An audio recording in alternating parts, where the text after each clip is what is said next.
Holly from Visit Brainerd, and I'm finding myself on stage at Stage North. How appropriate. You can kind of probably see around us. This stage is probably not the most inviting space to be. Which makes total sense because today we're talking about an upcoming play called The Crucible. I'm here with Artistic Director Gary Hirsch and special guest Mark Ford. Mark has a very interesting reason for being the special guest, and we're going to get into that in a little bit. But first, we wanted to kind of give like an overview of the play, and we're going to see where this conversation goes. I mean, if people are walking in and saw this right now, without knowing that that's the next play coming up, they would think we are crazy. Tell us about the play, Gary. Well, Arthur Miller, America's classic playwright, wrote this in 1956, it was, when it first hit Broadway, I believe. And he was writing about the Salem witch trials and used actual names. These were real people's names. There are 19 people mentioned. Is it kind of like a biography? It wouldn't be a biography, but it's a real story. A real story. Okay, based on a true story. Based on a true story. Okay. And the interesting parallel, what got him writing about that was in the early 1950s, Senator Joseph McCarthy developed what he called the House of Un-American Activities. And a number of people were accused of being communists, which was the thing at that time. Witches in 1692, in 1952, it was being a communist. And Arthur actually was brought up before the House and accused, and they wanted names. They wanted him to deliver names. And he refused to do it. He was blacklisted, blackballed, and so he got this idea and he started working on the play. If I can sneak over to Mark now. Mark's Mark is actually connected with one of the women who was hung as a witch in 1692. So her name was Susanna Martin, and she'd be my 9th great grandmother, so I didn't know her. Of course not.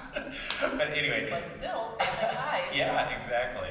So I've done a bit of research on her, and so it's kind of interesting. She came from a family. She came here in 1640, and so her family kind of had some money. But unfortunately, by the time the witch trials had come along, her husband had died. Her kids must have moved away because either that or nobody wanted to say anything because it never, because if you said something, then you could get accused. I mean, there were so many bad things. If you had an opinion on anything, you were hung. Oh, exactly. Yeah, they could accuse you too as well.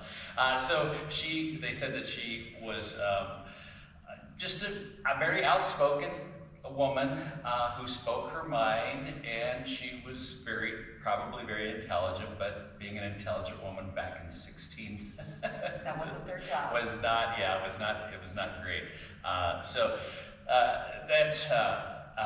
she was accused by some of the people as being a witch, and then was tried and then later hung, obviously.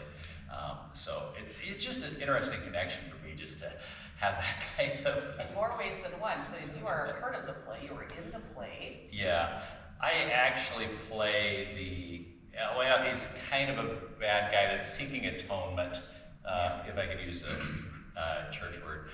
He's seeking I play Reverend Paris, and he kind of starts the whole thing off because he's a little bit insecure in his position as a pastor within the community, and then it's his daughter and his niece that are the ones that start making accusations, and so... Against him? No, against the other people. Oh, okay. Yeah. Jesus, that's a legit question. It's kind of a messed up time. Yeah, so against other people. And then it just, snowballs, just gets more and more convoluted as they go along. But it also had to do not just with witches, but at that time it also dealt with land issues. I think that is brought out in the play. Well, some people were accused because they had a lot of land, and if they had land, they would have to forfeit that, and it would go up for sale, and people who also had money could buy that land up. Why would they have to forfeit it? If you were accused of being a Oh, witch. okay. And it Oh, wouldn't gosh. go to your spouse. They had virtually no rights matter. at that time either. And the other, I don't know if it's interesting or just really sad part about this, is if you were accused, you were assumed guilty, and you had to prove your innocence. And now we have since fixed most of that. Yeah. But that was really prominent at that time. Yeah, and they actually said that was the start of having it switched around from being, you know, I believe that. because how do you prove that you're not a witch? You know, how would you go about proving something? The whole mindset of the theories and the thinking, and it's mind blowing. Yeah. How they operated. Yeah. I mean, you just couldn't even have a thought, and you could be killed. Yeah, exactly. And, you know, so I mean, there is some, a big part of it was religion, which they oftentimes used religion to justify the stuff that they were doing kind of in the economic and social world. So they'd use religion to accuse people Sure. there, because they were very devout people. And in one of the plays, or in one of the characters, she will not confess because she said, "I cannot lie." You know, and so that lie, she cannot lie, so she'd rather be hung as a witch than to actually lie and say that she was a witch. Yeah. So. What a horrible time period to be living in. It really was. For real. It's also kind of interesting. What do you do for your real job? Oh yeah, my real job, I am a pastor in real life, but we try not to accuse people of witchcraft. So. Thankfully. Yeah, We appreciate that. I don't know, you just have an interesting twist. You have all sorts of interminglings into this play. Right, yeah. And it's a cool story. Yeah, So we appreciate that. yeah, because I'm actually Presbyterian, and Puritans would have been from the same type of branch as Presbyterianism. But yeah, all of my ancestors came from a lot of my ancestors came from northern New York and what was Massachusetts at the time. So it's really interesting. It's so interesting. Yeah. I can't imagine your family reunions, like. Well, what my sister says, she's described as a round, plump woman, and they say, well, that's the only thing they got. They didn't get any witchcraft skills. All they got was big hips. So.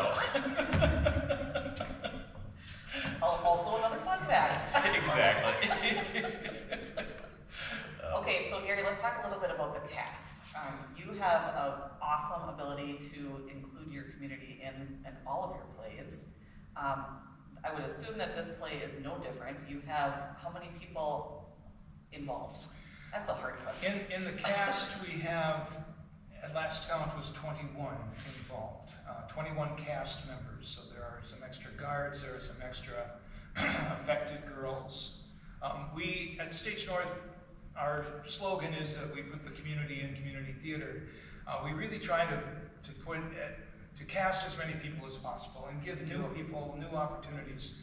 Our leads are fantastic in this show, and we are 2.5 weeks out of production right now, and there are moments when I sit out here and I'm just in awe when the conversations just are gelling and clicking. And then of course you get to the point where somebody, line please, you know, but we're still there. You know, we don't need to be ready yet, but it's really been really fun. We've got some new people in some large roles, and so that's interesting to know. Old people in old people in old roles. Seasons, thank you, yes. Yeah, Mark's been with us for a long time. Mark's a I feel much better being called Season. Mark's been a board member. He does our props for us. Actually, you're co-writing a play with me. So. Yeah, a little bit. Did you dabble in costume too? Yeah, well, I did, and sometimes with the men's costumes, period. Yeah. This is way beyond my skill level to do this, period. If I can go grab it off a rack, I'm okay with costuming a bit. But jack of all trades. Yeah, so. But, you know, just going back to that, it's like, last night we were watching the scene, it's like, oh, I got chills. I mean, I've seen it numerous times, I know what it is. It was like, oh, wow, this is very powerful.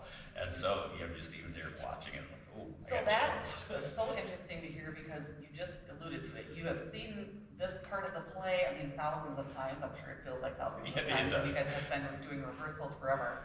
And for you to have that feeling, even though you've seen it so many times, is pretty amazing. Yeah. And that kind of, you know, sets the tone for what the audience will get as well. And partly it's, you know, the work of the director to pick a cast that can bring those characters to life. So, I mean, you've got to give Gary a lot of credit I'll for give him some getting credit for that. people in for those. You know, Oh boy, I really appreciate the attempt at a compliment here, but you've directed before, Mark, Oh, and that's you true. know that you use who comes out, and so the real trick is trying to put the people who've auditioned for your show into the right places. And boy, I really felt like we nailed it this time. This has been really good, and it's been so positive. I was telling last night some of the younger actors, some of these kids who are in theater for the first time. Don't go out in the hallway and run around. Don't go off here and get on your phone, but watch. Pay attention. Watch some of these. Watch the way they move on stage. Watch the way he uses inflection and changes things and pause and all those things that make delivery Right. and successful. So many tips and tricks for the young actors to catch on and to appreciate, and so much for the seasoned folks to share. Yes, seasoned. Okay, so let's talk about where we are. We're at State North Theater. We're in the Franklin Arts Center building in the theater here. What's your seating capacity? 463 seats in this auditorium. Although it's rather deceiving, because when you look out, it does not look that much. Most people will come in and guess maybe between 250 and 300, but it's a rather intimate feeling space, and the acoustics are very good here. I love this theater because it's historic. Yes. It's amazing. So everybody should sit down here and get in the seat, right? So let's talk about when is the play and how do we get tickets? Okay, the play is October 21st, 22nd, 28th, and 29th. Those are 2 Fridays and 2 Saturdays at the end of the month. We do this around the Halloween, so even though this is a true story, it's kind of spooky. Kind of spooky. You can get tickets right here at the Franklin Arts Center.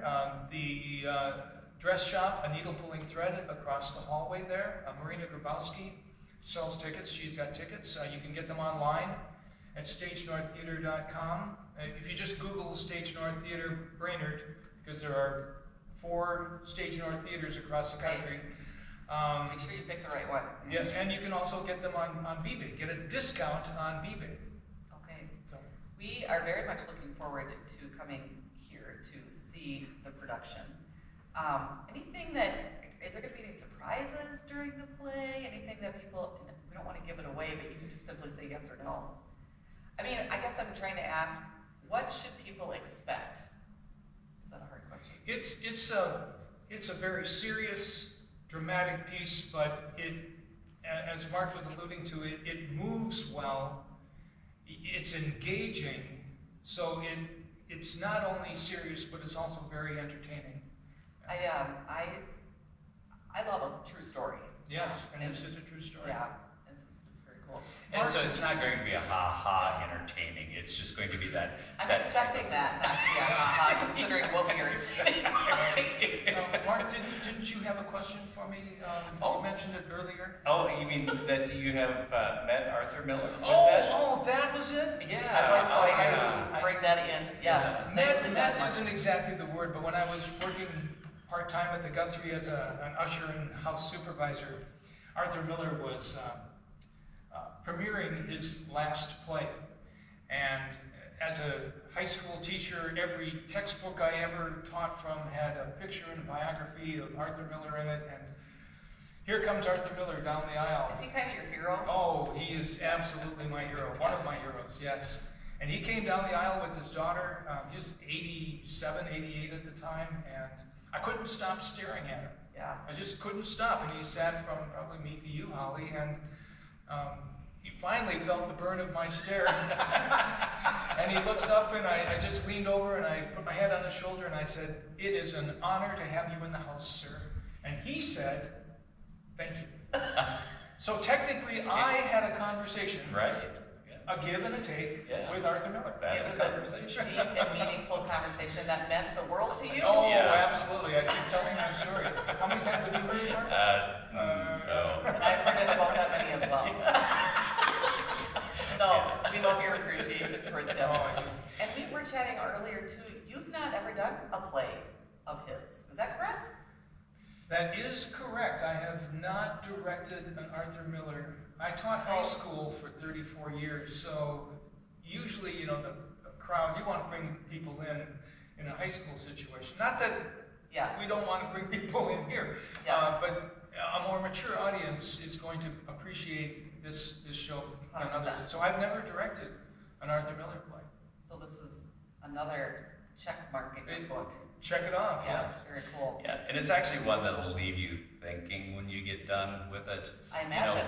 what are some modern parallels other than the, other than the communism things? But can you look at society? So it's a play that'll make you think a little bit about. We were chatting a little bit about that a couple weeks ago, actually, when we met before, and it does make you think. It certainly makes you think. So I'm very much looking forward to the content of the play. Yes. Also, I just like spooky stuff. So if anybody is with me on that, clearly this is the place to And be. it will put a little more serious tone to the term witch hunt. Yeah. So- Well, we are looking forward to it. Thank you both for being here and meeting with us. We are going to be seeing you guys here at Stage North for the Crucible at the end of October.